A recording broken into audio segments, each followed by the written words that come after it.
16 days. That is the time left before 3i Atlas reaches its closest point to Earth, and in those 20 days, everything we thought we understood about this interstellar object is at risk of collapsing. Officially, it is described as a comet passing safely through the outer region of our orbit. But when we look closely at its path, its timing and its behaviour, the picture stops looking like a simple, celestial visitor.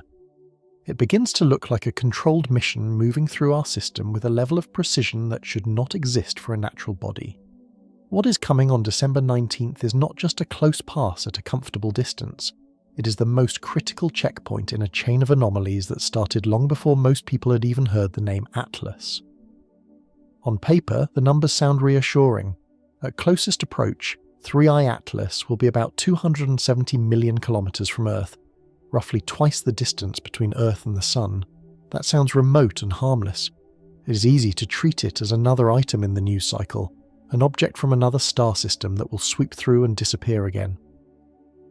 But the distance is not what worries the researchers following its motion. The problem is how it arrived here, when it arrived, and what it has already done on the way in. From the moment of discovery, the timing has looked wrong in ways that are not easy to dismiss as chance. 3i Atlas was first detected on July 1st by the Atlas Survey Telescope in Chile. It entered our solar system from the direction of the galactic centre, a region so crowded with stars and background light that spotting small, fast-moving objects there is inherently difficult. Its incoming trajectory is tilted by only about 5 degrees relative to the ecliptic plane, the thin disk in which almost all the planets orbit. For a random interstellar object, that degree of alignment is statistically rare. The estimated probability of such a near-perfect placement by chance is about 0. 2%, roughly 1 in 500. On its own, that is an interesting curiosity but not yet a crisis. The concern begins when this small probability gets multiplied by others.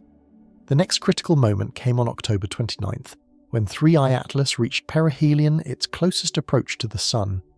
That is when interstellar comets usually become brightest and most active, and when we can learn the most about their structure and composition.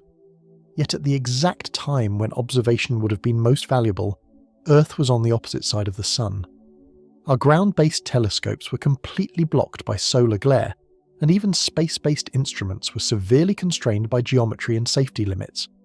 During the period when 3i Atlas was under maximum solar heating, when any unusual activity would have been most visible, our main observational platforms were effectively blind. The object passed through the most important part of its inner system trajectory inside a natural observational shadow. The close planetary passes add another layer. On October 3rd, before perihelion, 3i Atlas passed within about 28 million kilometers of Mars.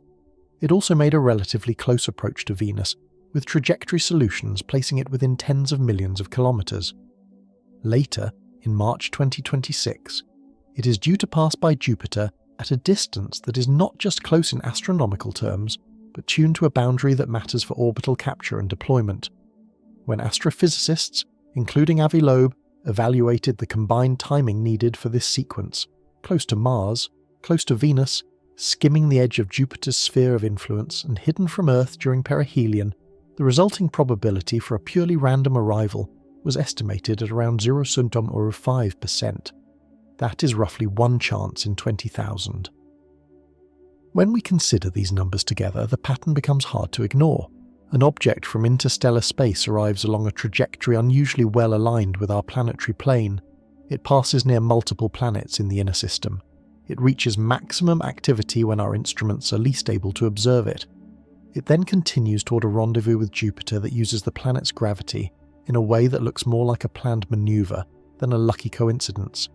At some point, statistical unlikelihood stops being a reassuring curiosity and starts looking like design. The question is no longer whether each event can be explained individually, but why so many low-probability events line up in a single case. The standard answer from official channels is consistent and calm. According to NASA and other agencies, 3i Atlas behaves like a comet. It has a coma, it shows gas and dust. Spectral lines reveal carbon dioxide and other volatiles. Comets outgas as they warm, and that outgassing can change their path slightly. Gravitational dynamics plus these non-gravitational forces can produce trajectories that are complex but still natural. This explanation uses familiar physics and avoids any need for exotic assumptions, and for most objects it would be correct. The problem is that 3i Atlas repeatedly pushes against the limits of what these familiar explanations can comfortably cover, both in its timing and in the way its motion changes near the Sun. During its perihelion passage, careful tracking of 3i Atlas revealed clear non-gravitational acceleration changes in velocity that gravity alone could not account for. For a natural comet, this additional push comes from outgassing, gas and dust being ejected from the surface like a weak thruster. The physics is straightforward. Momentum is conserved.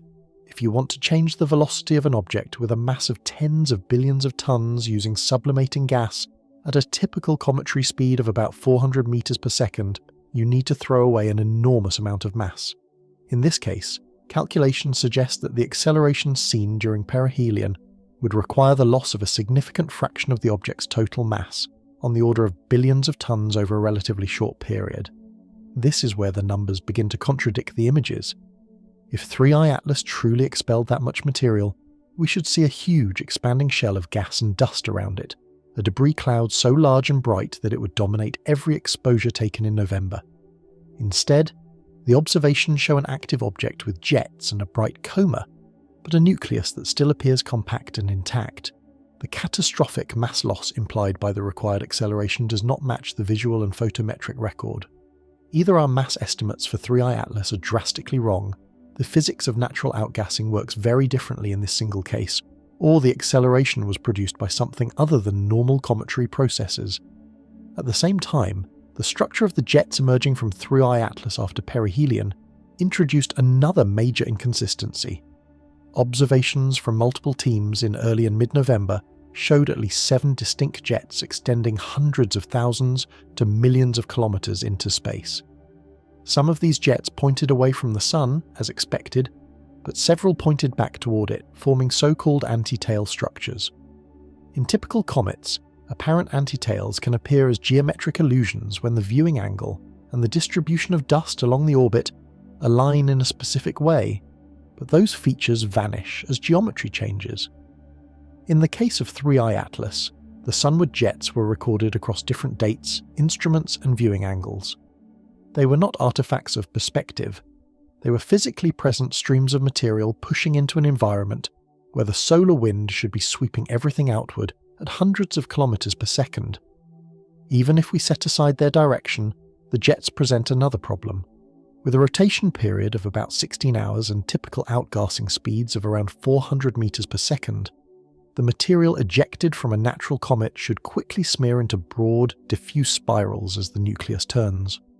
Over distances of 1 million kilometers or more, any narrow jet structure should lose its shape and become a faint extended haze. Instead, the jets around 3i Atlas remained remarkably narrow and collimated over distances approaching several million kilometers. They held their form for timescales that should have allowed rotation to twist and disrupt them. To maintain that kind of structural coherence, the direction and output of the jets would need to be actively controlled rather than left to passive physics. Taken together, the non-gravitational acceleration, the missing debris mass, the impossible anti-sunward jets, and the persistence of narrow streams in a rotating frame form a cluster of anomalies that stretch the natural comet model to its breaking point. Each discrepancy can be patched with an assumption: unusual ice composition, extreme vent geometry, unexpected nucleus mass, or untested thermal behavior. But each patch adds complexity and uncertainty to a model that is supposed to describe a simple icy body responding to heat and gravity.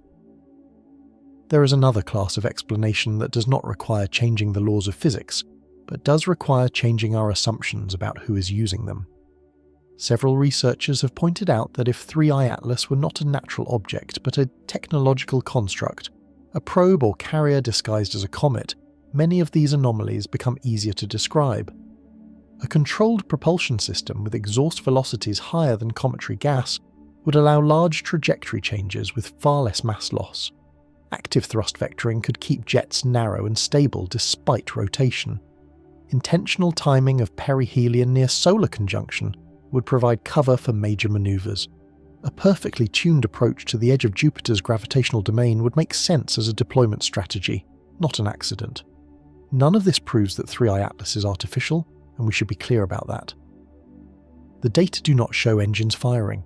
They do not show manufactured structures. They show behaviour. But behaviour is still evidence, and in astronomy we often infer the nature of distant objects entirely from motion, light, and timing. In current discussions, one scenario is rarely addressed directly: that 3I Atlas could be a probe operating under a principle many theorists call the dark forest approach to the cosmos, where advanced civilizations avoid open broadcasts and prefer hidden observation. In such a framework, a probe crossing star systems would not announce itself with radio transmissions or visible structures. It would arrive looking like something expected and unremarkable, a comet, moving along a path that appears natural until you start adding the probabilities. December 19th is not just a date on a trajectory plot. It is the point at which this object comes as close to us as it ever will, before heading outward toward Jupiter and whatever is planned at the edge of that enormous gravity well. Every hour until then is an hour in which 3I Atlas continues to collect data, continue to adjust, and continue to behave in ways that sit uncomfortably at the border between extreme coincidence and deliberate design. To understand which side of that border we are truly on, we need to look more closely at those 7 jets that appeared after perihelion, because they may be the clearest signature yet that what we are watching is not just ice and dust responding to sunlight, but something else entirely. The question now is not whether 3I Atlas is behaving strangely. The question is what exactly it is doing with the energy it receives near the Sun, and why the structures that emerged after perihelion look less like the output of a natural comet and more like the result of controlled, directed activity. When the object finally came out from behind the Sun and became visible again, astronomers who expected a typical bright tail and diffuse coma instead recorded something that forced them to completely reconsider their assumptions. The images did not show one simple tail stretching away from the Sun. They showed multiple narrow jets radiating from the nucleus in different directions, as if some mechanism were forcing material to move along extremely specific paths. Using stacked exposures through green, red and blue filters to boost the signal, observers like Enrico Prosperi obtained high-contrast composite images of 3I Atlas. Those images revealed at least 7 distinct jets extending outward from the object, like thin, luminous wires. Several of these jets pointed away from the Sun, which is what standard comet physics would predict. Solar radiation pressure and the solar wind pushed dust and gas outward, sweeping material into a tail that always points roughly away from our star. That is the textbook picture. Under certain geometric conditions, observers can even see what are called anti-tail structures that appear to point toward the Sun, but are actually the result of perspective, with older dust distributed along the orbit and projected against the line of sight. In most comets, those anti-tail features are optical illusions. When the geometry changes, they vanish. In the case of 3I Atlas, they did not vanish. Across multiple days, instruments and viewing angles, several jets appeared to be physically pointing toward the Sun, maintaining their orientation even as Earth and the object moved. These were not apparent anti-tails produced by perspective. They were real structures, made of real material, extending into a region where the solar wind and radiation pressure are constantly pushing outward at hundreds of kilometers per second. For a natural jet of gas and dust, that environment should be hostile in exactly the wrong direction. Anything trying to move sunward should be quickly swept back into the general tail. To understand what this implies, it helps to translate the visual impression into basic physics. The solar wind near 3I Atlas's orbit has a characteristic speed of several hundred kilometers per second. For material to penetrate into that wind and maintain a coherent structure pointing toward the Sun over distances of hundreds of thousands or even millions of kilometers, it must be accelerated to velocities comparable to or greater than the solar wind itself at the farthest visible extent of the jet. Astrophysicist Avi Loeb and others ran the numbers under reasonable assumptions about density and particle distribution. They found that for the anti-sunward jets to reach the observed lengths against that kind of background flow, 3I Atlas would have to expel an enormous amount of mass at extreme speeds. When those mass estimates are combined with the non-gravitational acceleration measured around perihelion, the result is a required mass loss on the order of 33 billion tons. In simple terms, that is equivalent to ejecting more than the entire estimated original mass of the object itself. The standard comet model then asks us to believe that 3I Atlas lost effectively 150% of its own mass in a short span, and yet still appears as a compact, structurally intact nucleus in subsequent observations. There is no corresponding gigantic debris cloud, no diffuse envelope of dust and gas consistent with that level of mass loss. The coma is bright, but not on the scale expected if tens of billions of tons of material had just been blown into space. At this point, there are only a few options. One is that our initial estimates of 3I Atlas's mass are dramatically wrong. Another is that the gas dynamics of natural outgassing, under extreme solar heating, behave in a way not previously seen in any known comet. A third is that we are misinterpreting the forces involved. This is where the possibility of non-cometary propulsion enters the discussion, not as science fiction, but as a straightforward application of known physics. If the jets are not simply streams of sublimating ice, but exhaust from a propulsion system using faster reaction mass, then the required mass loss drops sharply. Chemical rockets can reach exhaust velocities of several kilometers per second. Ion thrusters can achieve 20 to 50 kilometers per second. Both are dramatically higher than the 400 meters per second, typically associated with natural cometary outgassing. At those higher exhaust speeds, a much smaller amount of mass is needed to produce the same change in momentum. In that scenario, the observed thrust-like jets of 3I Atlas could provide the measured acceleration with less than 1% of the mass loss demanded by the natural comet model. Under this interpretation, the narrow collimated jets are not a byproduct of random venting. They are the visible trace of directed thrust, carefully oriented to follow or counteract the solar wind depending on the mission's needs. This explanation does not require breaking any physical laws. It simply assumes a level of engineering that allows an object to use finely controlled high-velocity exhaust instead of chaotic sublimation. There is also a second geometric problem that fits more comfortably with controlled thrust than with passive outgassing. 3I Atlas has a measured rotation period of about 16 hours. That is not unusual for a cometary nucleus. What is unusual is the way the jets behave in that rotating frame. If a natural comet with that spin rate releases gas and dust at velocities around 400 meters per second, any jet structure extending over 1 million kilometers should quickly smear out into a diffuse spiral.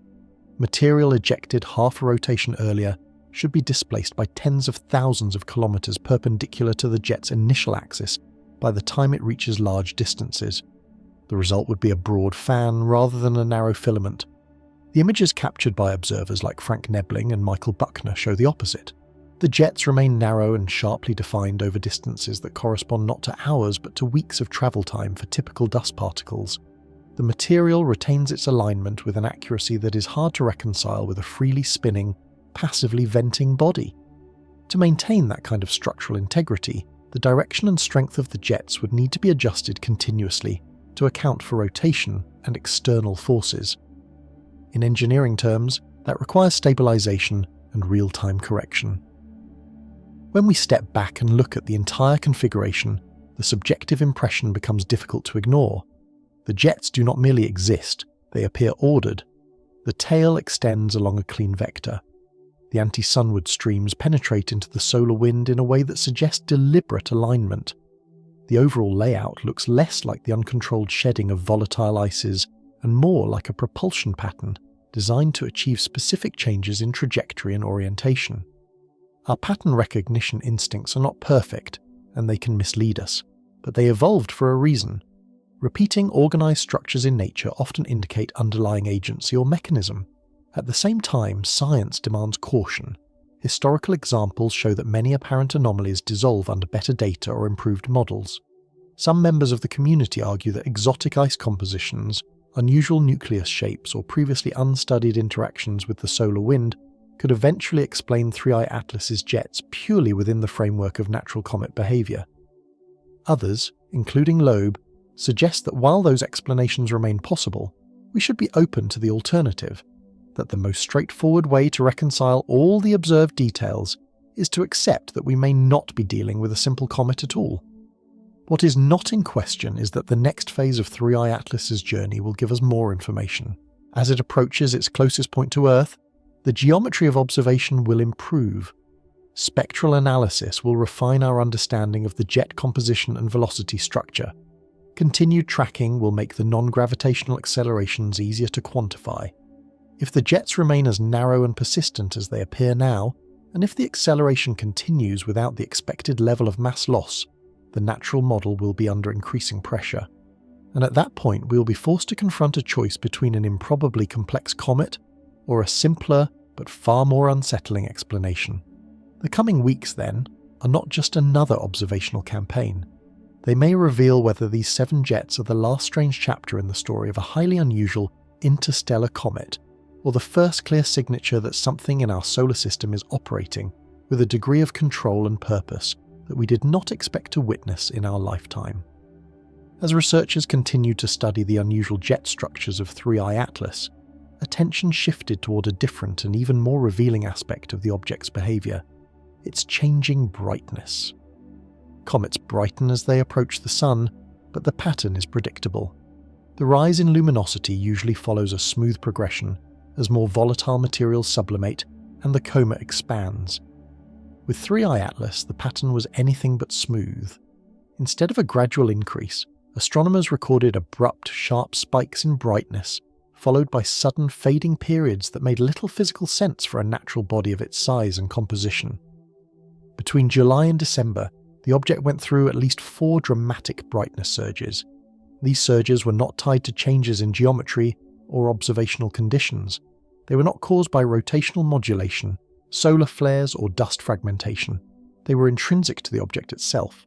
At times, its brightness rose by more than a factor of 2 in a period too short to be explained by natural outgassing. In other cases, the brightness collapsed rapidly, as though the entire coma had been suppressed or switched off. These fluctuations did not fit the typical thermal response of cometary ice. They appeared controlled, almost timed, with each event coinciding with other anomalies in the object's motion and jet orientation. The first major brightness jump occurred shortly before 3I Atlas began its unusual jet activity. Telescopes recorded a sudden surge at a rate inconsistent with the expected thermal lag of the nucleus. In a natural scenario, a spike that large would imply fragmentation or a rapid release of fresh volatile material. But fragmentation typically leaves signatures: irregular dust distributions, changes in rotation, and multi-point brightness sources as pieces drift apart. None of those indicators appeared in the data. The nucleus, based on all observations, remained compact. The coma remained structured. The tail remained coherent. It was as if the brightness increase originated from a source not tied to physical destruction, but from a change in energy output. A second surge occurred as the object passed through a region of the inner system where its trajectory was unusually stable. This time, telescopes noticed that the brightness increase was accompanied by a measurable change in the non-gravitational acceleration. The timing raised difficult questions. If the acceleration were driven by outgassing, then the spike in brightness and the increase in thrust should be connected by the mass and energy budget of the comet. But the numbers did not align. The brightness implied a certain mass loss rate. The acceleration implied another.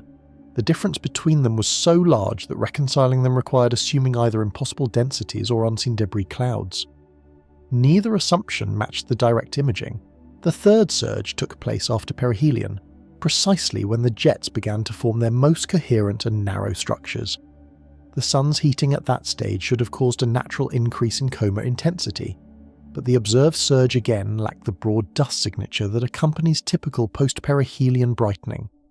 Instead, the light was concentrated around the nucleus, with the coma remaining unusually smooth.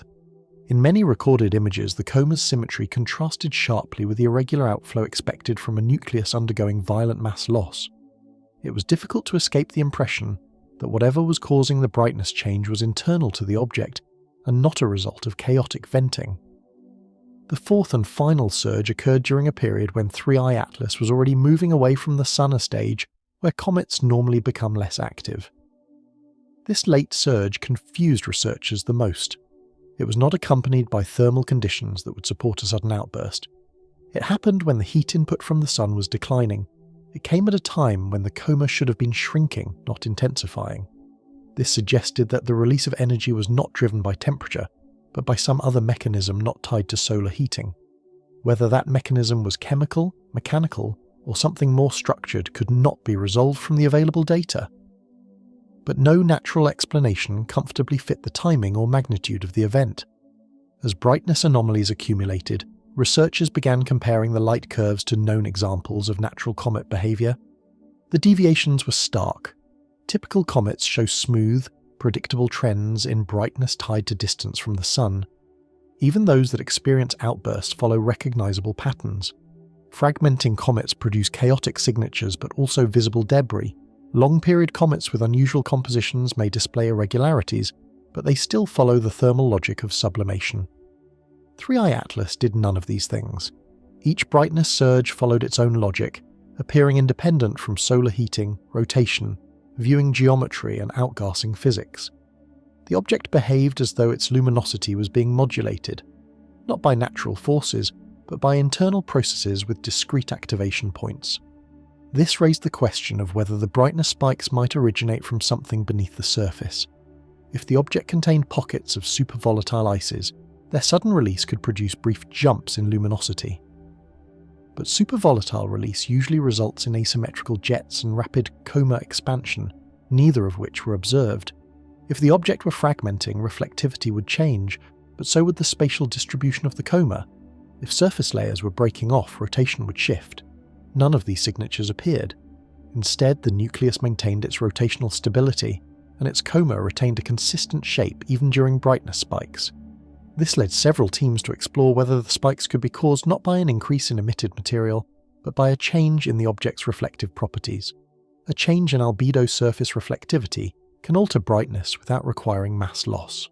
However, there is no known natural process that could change albedo repeatedly, abruptly, and in both directions, especially on an object warming and cooling over short timescales. Ice crystallization could theoretically change surface reflectivity, but not to the degree observed. Dust deposition from jets could dim the surface, but would not suddenly reverse unless the surface were actively cleared. Mechanical reshaping of the nucleus could alter reflection patterns, but again would require forces that leave visible structural signatures. By the time the fourth brightness surge had been analysed, the discussion had shifted away from conventional comet physics toward broader questions about what kind of systems could produce controlled luminosity modulation. In aerospace engineering, brightness modulation can be achieved through directed reflection, controlled ejection, energy pulses, or exhaust emissions. These mechanisms are associated with artificial systems. For natural bodies, similar effects can appear, but only under extreme and rare conditions, and rarely with the consistency or timing shown here. These concerns intensified when researchers noticed that each brightness spike was followed by a measurable but subtle correction in the object's trajectory. The corrections were small but statistically significant.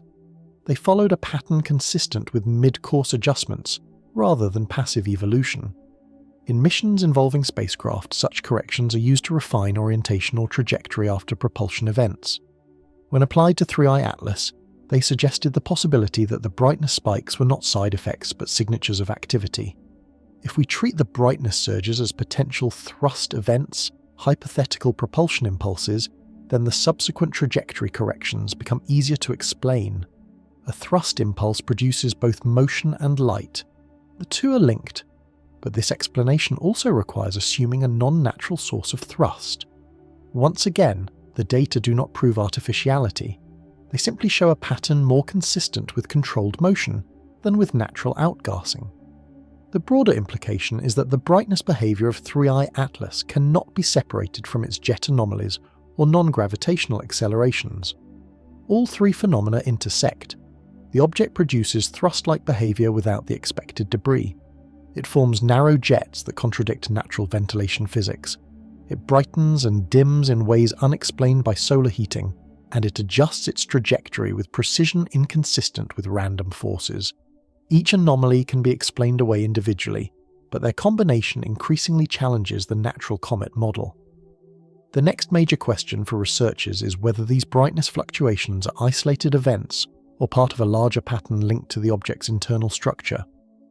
If 3i Atlas contains multiple layers or compartments, each capable of releasing material independently, then the surges might represent controlled exposure of different regions. If it holds a large internal void, changes in reflectivity or pressure could produce temporary luminosity spikes, but these scenarios would require highly unusual internal geometry. The final weeks before December 19th became a race to capture as much data as possible before the object moves beyond optimal observation range. The brightness fluctuations, once treated as curiosities, became a critical part of understanding the object's true nature. Whether the behavior is natural, artificial, or some combination remains unresolved.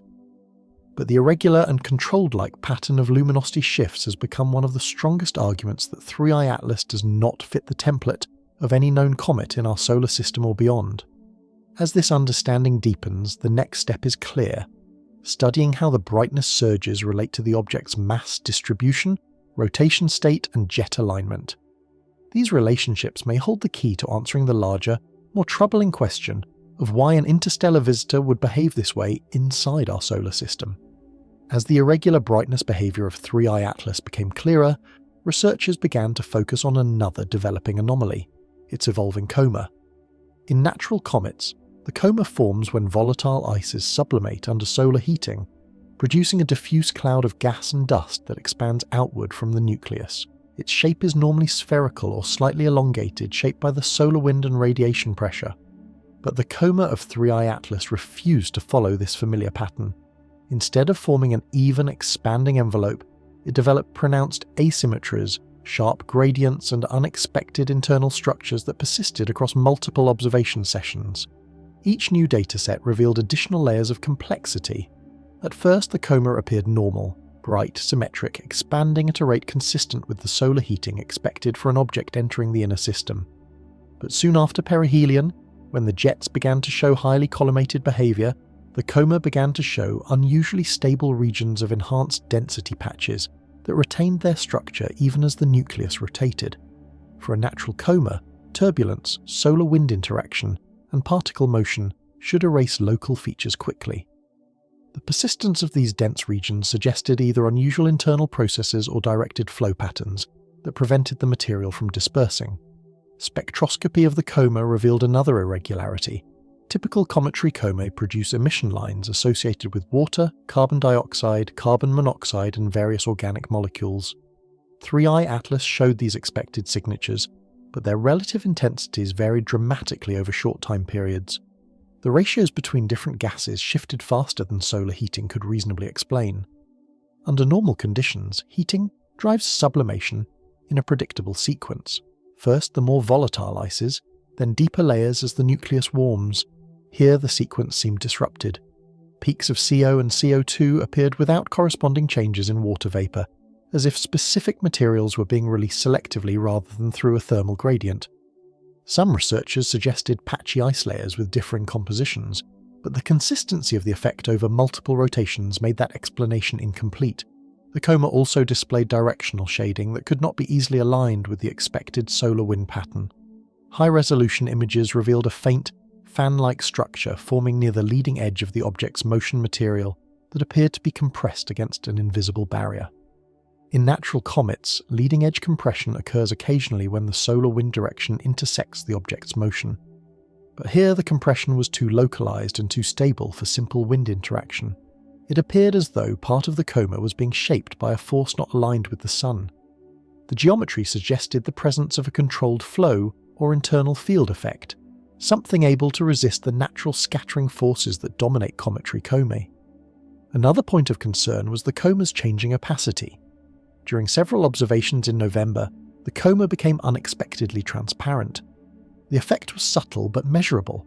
Light passing through the coma toward Earth fluctuated unpredictably, as though the density of particles had decreased while the mass loss rate remained constant. This contradicted the expectation that increased outgassing should increase opacity. Spectral depth measurements indicated that particle sizes were shifting toward smaller grains, which should have decreased transparency. Instead, the coma behaved as if it were being actively regulated, its density rising and falling independently of dust production. A similar phenomenon occurs in spacecraft exhaust plumes, where the distribution of particle sizes can be altered by directed flow, electrostatic effects, or active emission systems. While no one could directly attribute such behavior to 3I Atlas, The analogy illustrated how unnatural the coma's variability appeared under classical comet physics. Another anomaly emerged as astronomers attempted to model the coma's radial expansion. In typical comets, particles move outward at predictable speeds tied to the thermal energy of sublimating ices. But measurements of 3I Atlas showed a distribution that did not match any known physical model. Some particles moved significantly faster than expected, while others remained clustered near the nucleus much longer than thermal models allowed. When these irregularities were plotted over time, they produced a pattern reminiscent of pulsation expansion cycles, where the coma grew rapidly, then stabilized, then expanded again. This modulation was consistent with the timing of brightness fluctuations, suggesting a shared underlying mechanism. The inner coma also demonstrated unusual thermal properties. Infrared measurements indicated that dust released by 3I Atlas cooled at an inconsistent rate. In natural comets, dust particles follow predictable temperature curves as they drift away from the nucleus and lose heat to space. But the dust around 3I Atlas retained heat longer than expected in certain regions, while cooling more rapidly in others. This created thermal asymmetries that aligned with the jets, suggesting the dust might be influenced by directed energy rather than passive cooling. One of the most perplexing discoveries came when researchers analysed polarization data. Polarization helps determine the size, distribution, and orientation of dust particles by measuring how light is scattered. For typical comets, polarization signatures follow smooth curves that reflect the random orientation of dust grains. But the polarization pattern of 3I Atlas showed a weak but consistent alignment, as if some fraction of the particles were oriented in a specific direction. This is not expected in natural comets, where dust grains are chaotic and collisions randomize their orientation. Such alignment hinted at the possibility that electromagnetic forces or some form of structured emission might be influencing the coma's particles. The cumulative effect of these findings forced researchers to reconsider the entire physical environment of 3I Atlas. If the coma were simply a cloud of sublimated dust and gas, it should behave chaotically under solar wind pressure and rotation. Instead, parts of it behaved as though they were under internal control or shaped by a stabilizing mechanism. These features were subtle, not dramatic enough to prove artificiality, but too persistent to ignore. They suggested an underlying structure or pattern that natural comet activity struggled to explain. Comparisons were made to other interstellar visitors like 1I Oumuamua. That object also exhibited non-gravitational acceleration without a visible coma, leading some to propose that thin-film solar radiation pressure or non-traditional compositions could be responsible. But in the case of 3I Atlas, there was no ambiguity about the coma's presence. It was clearly visible. The problem was not its absence, but its behavior. A natural coma should behave like a fluid responding to external forces. This one behaved at times like a structure responding to internal ones. By early December, modelling teams attempted to reproduce the coma's behaviour using various scenarios: fragmented nuclei, layered ice composition, anisotropic venting, unusual particle size distributions. None of these models matched the observed combination of stability, asymmetry, and fluctuation. Each model could explain part of the data, but not all of it. Some researchers argued that new physics of cometary activity might be needed. Others believed the anomalies were signals of a controlled environment, something operating beneath the surface. A final anomaly emerged when analysing how the coma interacted with starlight passing through it. As the object moved across star fields, researchers measured minute changes in the brightness of background stars. This technique, stellar occultation, can reveal fine details about coma density. Yet the occultation profiles around 3I Atlas showed sharp gradients, as if the coma had edges more defined than a diffuse gas cloud should allow. The gradients persisted across different observations, hinting at boundaries or layers within the coma. These boundaries behaved as though they marked structural transitions, zones where particle density, size, or composition shifted abruptly. Natural comets rarely show such sharp divisions, and when they do, the boundaries blur quickly. For 3I Atlas, the boundaries remained stable, shifting only when the object underwent one of its brightness events. This suggested that whatever controlled the brightness may also have influenced the structure of the coma. At this stage, the idea that 3I Atlas might contain internal compartments, structural supports, or energy fields became difficult to dismiss outright. No such elements were visible in images, yet their effects were visible in the behaviour of the coma. As with many astronomical mysteries, the absence of direct evidence did not negate the presence of indirect signatures. And the signatures here pointed to a coherent repeating pattern. Researchers debated whether these anomalies reflected unknown cometary physics or active behaviour by a technological system. The distinction mattered less than the cumulative weight of the data. The coma's asymmetry, stability, thermal irregularities, polarization alignment, density transitions, and modulation patterns all suggested an environment shaped by more than passive natural processes. As scientists prepared for the closest observational window on December 19th, the coma had become not just a visual feature, but a diagnostic tool, a way to infer the internal structure, behaviour, and possibly the purpose of the object that produced it. What they would discover next depended on how 3I Atlas behaved as it approached its critical point of closest passage. When astronomers reconstructed the timeline of 3I Atlas around perihelion, one period stood out as both the most important and the least observable. The object reached its closest approach to the Sun on October 29th, 2025, at a distance of about 203 million kilometres, just inside the orbit of Mars. At that exact moment, Earth was on the opposite side of the Sun. Our ground-based telescopes were completely blinded by solar glare, and space observatories had only narrow, geometrically awkward windows on the event. For several crucial weeks, during maximum heating and maximum activity, 3I Atlas operated in a natural blind spot of our entire observational network, shielded not by technology, but by simple geometry. From July through late October, while the object was still visible, the tracking data showed something oddly conservative about its motion. Despite clear signs of activity in a visible coma, there was almost no measurable non-gravitational acceleration. For an object venting gas and dust, this was not what models predicted. If the mass was small, even modest outgassing should have produced a detectable push. The absence of that push forced astronomers to accept a different conclusion. The object was extremely heavy, with mass estimates starting from tens of billions of tons and implying a nucleus several kilometres across. A bright, active, massive body, moving along an almost purely gravitational path and then vanishing into the sun's glare at the exact moment when any major manoeuvre would be hardest for us to see. While Earth was blind, Mars was not. Orbiters around the red planet, including long-serving imaging craft and atmospheric probes, captured data as 3I Atlas swept through the inner system. Those instruments confirmed that the object brightened dramatically near perihelion, just as expected when solar heating increases sublimation. But even from Mars, resolution was limited.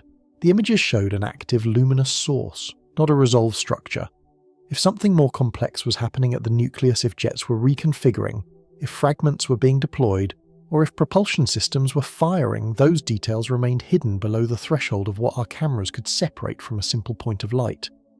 When the object finally emerged from solar conjunction and became accessible to Earth-based instruments again, it was no longer the same in dynamical terms.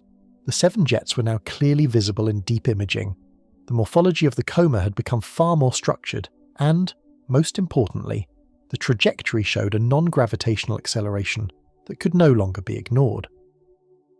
The path of 3I Atlas through the solar system had been altered. The question was not whether a change had occurred, but how it had been produced and why it was so precisely tuned to what would happen next near Jupiter. To understand why perihelion is so suspicious, we need to look at the basic physics of close passes around massive bodies. When any object swings near a gravity well and fires its engines at the point of closest approach, the same amount of thrust produces a larger change in orbital energy than it would farther away. This is the essence of what orbital engineers call the Oberth effect. A burn at high speed, deep in a gravity well, buys you more change in your overall trajectory than the same burn at low speed in deep space.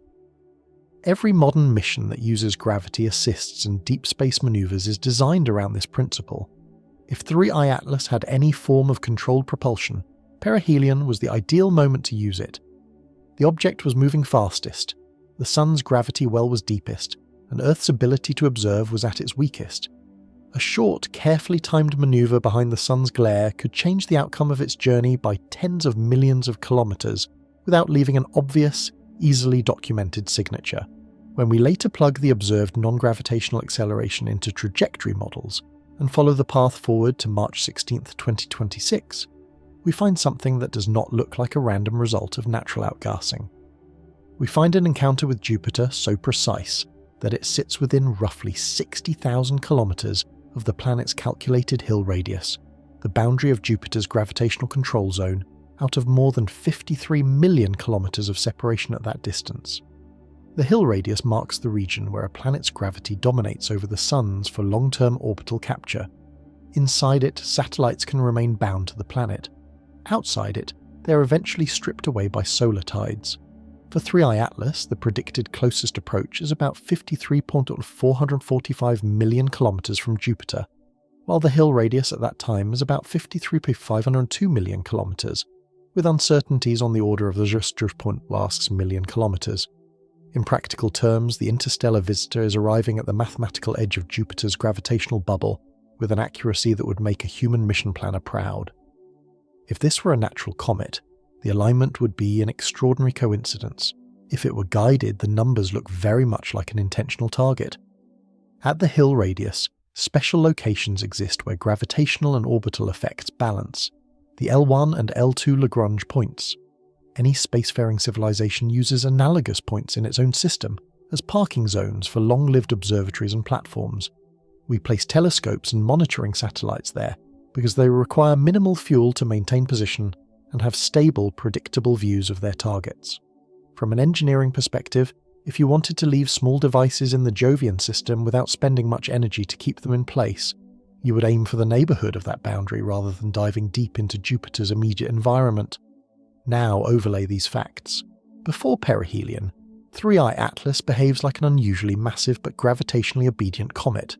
During the weeks when Earth cannot see it, it experiences strong solar heating and, judging from later data, a period of enhanced activity and acceleration. After perihelion, its path no longer looks like a simple continuation of its original inbound trajectory. Instead, it leads directly toward the edge of Jupiter's Hill radius, to within a margin that sits well inside the combined observational and modelling uncertainties. Without that perihelion acceleration, the object would have passed Jupiter farther out, with far less opportunity for long-term deployment. With it, the path is corrected toward an ideal staging zone. This does not prove intent, but it narrows the range of plausible explanations. A natural comet would have to coincide with a specific timing, a specific non-gravitational profile, and a specific encounter geometry that align perfectly with the region where devices could be left behind with minimal energy cost. An engineered object, on the other hand, would need only a pre-computed burn plan and a propulsion system capable of executing it while hidden from direct observation. The data we have is consistent with the latter scenario, even if it does not conclusively rule out the former. Complicating matters further, our ability to confirm what actually happens near Jupiter is severely constrained. Even at closest approach, ground-based telescopes will see 3I Atlas as a faint point source. The spacecraft currently operating in the Jovian system were not designed to detect small artificial objects being released from a passing body at the high altitude. There will be no dedicated mission stationed at the Hill radius to record potential deployments. We are watching a complex event unfold at a distance, where our best instruments can only hint at, not resolve, the details. So we are left with a sequence of linked uncertainties, a hidden phase near the Sun when critical manoeuvres would be most efficient and least visible, a post-perihelion acceleration that does not fit comfortably within standard cometary models without invoking large, poorly constrained mass loss episodes, and a future rendezvous with Jupiter that places this interstellar visitor in the one region where long-lived devices could be left behind with minimal effort. At each step, the pattern favours the interpretation that we're seeing something more than a passive block of ice and rock drifting through our system. And yet, we cannot simply declare that we have proof of an artificial mission. The absence of direct images of engines, the lack of clear spectral signatures of exotic propellant, and the limited resolution of solar and planetary observatories force us to speak in terms of probability and plausibility rather than certainty. That tension between the conservative language of science and the disturbing shape of the data is precisely what makes the case of 3I Atlas so unsettling. We're watching the kind of trajectory that our own engineers would design if they were trying to see the outer solar system with hardware while remaining unnoticed, and we have no reliable way to verify what, if anything, is actually being left behind. As researchers projected the trajectory of 3I Atlas toward its upcoming encounter with Jupiter, the discussion naturally shifted from the object's past behaviour to the question of what might happen once it reaches the edge of the Jovian system. If the approach is random, then nothing more should occur beyond a graceful bend in the object's path as Jupiter slightly redirects it. But if the approach is intentional, and the perihelion manoeuvre suggests it could be, then the encounter zone becomes more than a waypoint. It becomes a potential deployment stage. In engineering terms, the environment around Jupiter offers unique advantages for leaving hardware behind. Its gravitational field is immense, but at distances near the Hill radius, the balance between solar and Jovian gravity creates a region where objects can remain loosely bound with minimal energy input. In our own missions, we treat similar zones as strategic locations for observatories, long-duration platforms and passive monitoring devices. If an interstellar visitor wanted to deposit instruments that could remain stable for decades or centuries without intervention, this region would be one of the most promising locations in the solar system outside the Earth-Moon system. The question then is what kinds of devices a passing probe could theoretically deploy.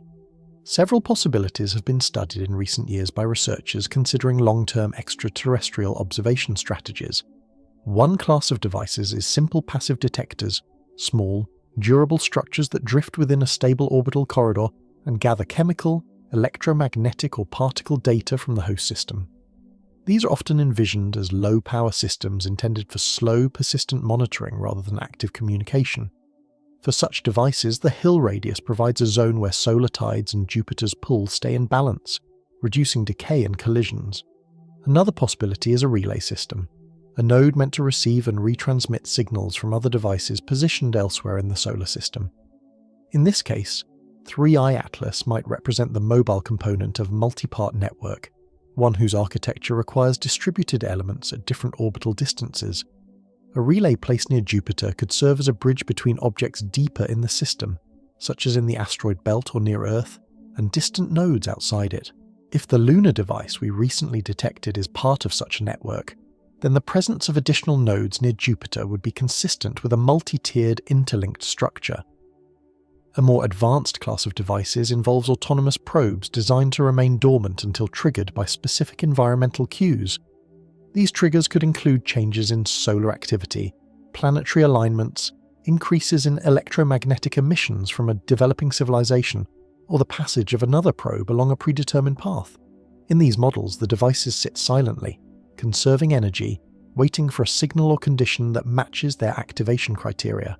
If 3I Atlas carries such systems, Jupiter's Hill radius provides a stable location where they can remain undisturbed for extended periods. To evaluate whether these scenarios fit the observed trajectory, researchers examined how much energy would be required for 3I Atlas to release devices of different masses near Jupiter's influence zone. For small payloads, tens to hundreds of kilograms, the energy requirement is minimal. The object could simply release them through a mechanical deployment mechanism or directed jet impulse, and Jupiter's gravity would capture them naturally. For larger payloads, tons or more, a more complex release would be necessary. But even then, the edge of the Hill radius is forgiving. Objects released with only slight velocity differences relative to 3I Atlas could drift into semi-stable orbits with no need for additional propulsion. This analysis introduces a critical point. If 3I Atlas is a carrier rather than a comet, its design would not need to resemble a spacecraft as we imagine them. It could rely on gravitational environments, passive deployment, and hidden operational modes that leave minimal signatures. An interstellar probe optimized for stealth or longevity would not produce constant thrust or emit detectable communication signals. It would act rarely, briefly, and at moments offering maximum efficiency and minimum observability. Perihelion burns, gravity assist corridors, occultation shadows, and high-altitude planetary passes. The trajectory toward Jupiter matches those conditions uncomfortably well. The object's inbound path was aligned with the planetary plane. It used the Sun's blind spot to perform its highest acceleration maneuver, and it is now on track to intersect the outer boundary of the Jovian system within a 1 part in 1,000 accuracy window. For natural objects, such precision is possible but extremely unlikely. For engineered trajectories, this level of targeting is normal. Another line of inquiry focuses on what kinds of missions advanced civilizations might run in developing solar systems. Some theoretical models propose a staged reconnaissance system. The first wave consists of small probes that pass through star systems, gather basic astronomical and chemical data, and leave behind simple recording devices. Later waves may include more advanced probes, performing closer observations of planets, showing signs of biological or technological development. If the signals we detected from the lunar device truly correspond to a long-distance communication system, then the presence of a node near Jupiter would fit this cascading mission structure. One particularly unsettling hypothesis proposes that interstellar probes could use gas giants not simply as gravitational waypoints, but as refueling or resource extraction stations. Jupiter's atmosphere contains abundant hydrogen and helium. In principle, an advanced civilization might deploy devices into the upper atmosphere to harvest specific isotopes, gather energy, or generate propellant for subsequent missions. In this case, the Hill radius encounter is not for passive observation but to position devices that will later descend toward the planet for more active operations. While this remains purely speculative, the idea has precedent in discussions of how humanity might refuel its own future interstellar vessels. Even in the most conservative natural scenario, however, the approach of 3I Atlas remains highly fortuitous. If the object were to shed material or fragment near Jupiter, some of its debris could enter orbits that intersect the region of Trojan asteroids, clusters of objects already held in semi-stable configurations by Jupiter's gravity. These zones are ideal for long-term storage. A fragment or device that drifts into the Trojan cluster could remain for millions of years with minimal orbital decay. In this context, even unintentional debris could behave like a stable probe. But natural fragmentation tends to produce chaotic, unpredictable debris fields, not strategically placed objects in long-lived gravitational niches. Another important dimension is the potential for 3I Atlas to deploy devices that are intentionally small. Objects only tens of centimeters in size would be extremely difficult for us to detect, even with our best planetary imaging systems. At the distance of Jupiter, a meter-scale object is far below the resolution limits of any current observatory. If a probe the size of a small satellite were to be released, no available instrument could confirm its presence directly. Only indirect signatures, changes in local radiation fields, anomalous occultations, or future unexpected signals would hint at it. This brings us to the most challenging part of the analysis. The absence of direct evidence cannot reassure us, because the method of deployment and the environment in which it occurs prevent observation by design. There is simply no practical way for humanity to monitor the outer boundary of Jupiter's gravitational field in real time at the resolution required. If devices are left behind, we will not know immediately. We may not know for decades. At this point, researchers face a practical dilemma. The trajectory of 3I Atlas can be modelled with high precision, and its upcoming position relative to Jupiter can be predicted within narrow limits. But the nature of any potential deployment cannot be modelled without knowing the object's internal structure and mission profile parameters we do not possess.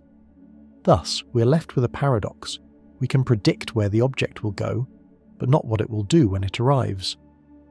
The best we can do is infer possibilities based on the behaviours already observed. This inference leads to one conclusion. If 3I Atlas is artificial, the approach to Jupiter represents the highest value point in its current trajectory. Whether the object is deploying relays, sensors, data storage units, or probes, this is where it would do so. If it is not artificial, then the precision of its approach remains a coincidence that will either challenge or refine our models of interstellar comet dynamics.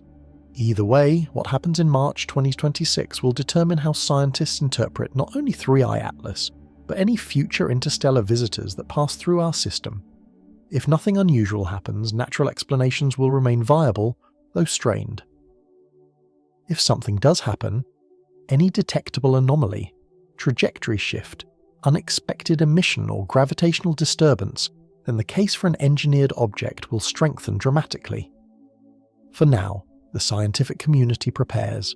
They calibrate instruments, refine predictive models, coordinate with spacecraft teams, and brace themselves for the possibility that the encounter at Jupiter will not be quiet. The data that emerges from that moment will either support the natural explanation or force us into an entirely new category of astronomical interpretation, one in which visitors from other stars do more than pass through. They act. As predictions for the March 2026 encounter solidified, researchers began to examine the limits of what Earth-based and space-based observatories could realistically detect during the critical window.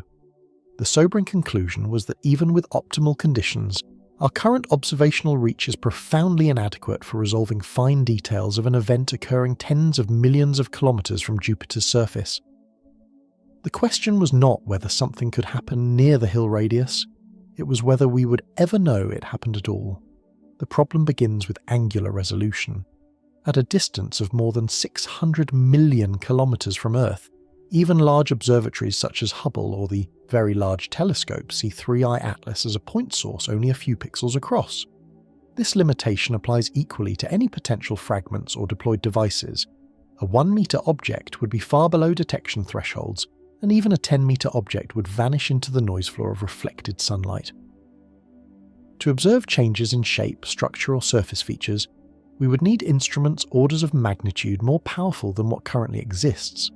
In practice, the only observable parameters are brightness, spectral composition, and position. Brightness fluctuations can indicate outbursts, fragmentation, or plume activity, but they cannot differentiate natural events from deliberate deployment. Similarly, shifts in spectral lines can reveal changes in gas composition, but not whether those gases were released by natural sublimation or engineered processes. Trajectory changes are easier to detect, but they too can be ambiguous. A small deliberate maneuver and a small asymmetric outgassing event can produce similar accelerations. This ambiguity lies at the heart of the analysis. Compounding the challenge is the fact that Jupiter's immediate vicinity is a chaotic observational arena. The planet's own radiation belts produce noise across multiple wavelengths. Its moons and their plasma interactions distort local electromagnetic fields. Even radio signals from Jupiter's atmosphere can interfere with high-sensitivity measurements. In this environment, subtle anomalies are easily masked or lost entirely. For example, if 3i Atlas were to release a small cluster of devices designed to disperse rapidly, the resulting trajectories would be invisible in real time. Only long-term tracking of unexplained point sources, if any were detectable, would hint at such an event, and even then only indirectly. Spacecraft within the Jovian system offer a second observational channel, but they face similar limitations. Missions like Juno were not equipped to monitor deep space objects at high resolution. Their instruments are designed for planetary science, not for detecting meter-scale artificial bodies or sudden transient signals in the outer system. Their orbital positions relative to the Hill radius are also far from ideal for monitoring the encounter. Even if a device were deployed, it is unlikely any spacecraft would be oriented or positioned correctly to witness it. Because of these constraints, several research teams turned to predictive modelling. They ran simulations assuming different deployment scenarios, fragmentation events, controlled releases, propulsion-assisted adjustments to determine whether any would leave detectable signatures. The models show that only the larger scale events, such as multi-kilometre fragmentation or sustained thrusting, would produce clear observational deviations. Smaller events, precisely the ones expected from a stealthy or efficient probe, would blend seamlessly into the background variation that accompanies natural comets. The implication was clear. Absence of visible activity at Jupiter does not imply absence of real activity. A sophisticated probe could complete its mission undetected simply by operating at scales and energies that fall below our current observational thresholds. This is not speculation, it is a direct consequence of the physics involved. At a distance where pixel size corresponds to hundreds of kilometers, any operation occurring within a sub-kilometer region is effectively invisible. This realization reframed the upcoming Jupiter encounter. Instead of expecting a dramatic event, a visible plume, a fragmentation burst, a sudden acceleration, scientists prepared for something far subtler. The possibility that nothing would appear to happen at all, even if something critical did occur. The encounter might end with 3i Atlas passing smoothly by Jupiter, its brightness unchanged, its coma stable, its trajectory evolving naturally. And yet, in that unremarkable moment, the object could complete an operation of enormous significance. To address this, researchers began evaluating secondary data sources. One approach involves monitoring Jupiter's gravitational field for minute perturbations. Variations in the planet's gravity, detected through Doppler tracking of spacecraft signals or through precise measurements of Jupiter's oscillations, can reveal the presence of passing masses. But this method only works for large objects, hundreds of meters across or more. Anything smaller would be undetectable against the background noise. Another approach focuses on radio observations. If 3i Atlas were to release devices that emit or reflect certain frequencies, radio telescopes could potentially detect faint, unusual signals. But this too has limitations. Artificial signals, if present, might be encrypted, narrow-band, short duration, or deliberately masked. Without knowing what to look for, the search becomes a needle in a haystack, and with Jupiter's own intense radio emissions dominating the region, subtle signals are easily drowned out. Gravitational microlensing is another theoretical method. If a small object passes in front of a background star, it can create a temporary magnification, but this would require precise alignment, which is statistically unlikely during a brief encounter. Moreover, the necessary observations would have to be coordinated across multiple telescopes worldwide, with near-perfect timing to capture an event that might last only minutes. The combined conclusion from all these analyses is that 3i Atlas could release an entire fleet of devices. Small, quiet, long-lived observation units, and humanity would remain unaware until those devices produced effects elsewhere in the solar system. The possibility that we would not detect deployment does not reduce its plausibility. Instead, it highlights how limited our situational awareness becomes at interplanetary distances. This raises a larger question. If an advanced civilization wanted to study a developing planet without revealing itself, what kind of deployment strategy would it use? The answer, according to several theoretical models, is simple: a non-invasive distributed system placed in regions of gravitational stability, capable of monitoring planetary behavior from afar. Jupiter's Hill radius is exactly such a region. A small array of passive detectors could monitor electromagnetic emissions from Earth, track planetary alignment patterns, observe solar cycles, and relay information efficiently back to distant nodes. Several researchers proposed a hypothetical three-tier structure. The first tier consists of long-range interstellar probes like 3i Atlas, performing reconnaissance and deploying smaller devices. The second tier consists of passive nodes in stable orbits around large planets, gathering continuous data. The third tier consists of close-range devices positioned around moons or planets of interest, similar to the recently discovered lunar installation. If this structure exists, then the deployment near Jupiter becomes a functional necessity, not a speculative anomaly. Models based on this architecture suggest a striking possibility. The Moon node may not be the only device currently active in the solar system. If 3i Atlas executes its mission near Jupiter, additional nodes could be positioned throughout the system in a sequence designed to maximize coverage. The first node would monitor Earth directly, a second could monitor the outer system, a third could coordinate long-distance communication. If this is the case, then the solar system itself is gradually being instrumented not aggressively, not violently, but efficiently and quietly. This leads to an even deeper concern: the timeline. If the lunar device activated and synchronized its signal on December 2nd, 2025, and if 3i Atlas reaches Jupiter on March 16, 2026, the interval is approximately 105 days. That duration is consistent with a staged mission profile in which data collected by the lunar node informs or synchronizes with larger operations at Jupiter. In other words, the two events may not be independent. They may be coordinated phases of a single mission. From an engineering standpoint, this is entirely plausible. If an interstellar probe deploys a network across a solar system, timing matters. The deployment sequence must match the probe's own trajectory, ensuring that all nodes are calibrated and online before the carrier object leaves the inner system. The fact that the lunar device activated shortly before 3i Atlas approaches Jupiter strengthens the hypothesis that we're observing coordinated activity rather than chance alignment. None of these ideas prove intent. But the overlap between theoretical mission profiles and actual astronomical data is becoming increasingly difficult to ignore. The more precisely 3i Atlas approaches the Hill radius, the harder it becomes to dismiss the scenario that we are witnessing a deployment rather than an accident.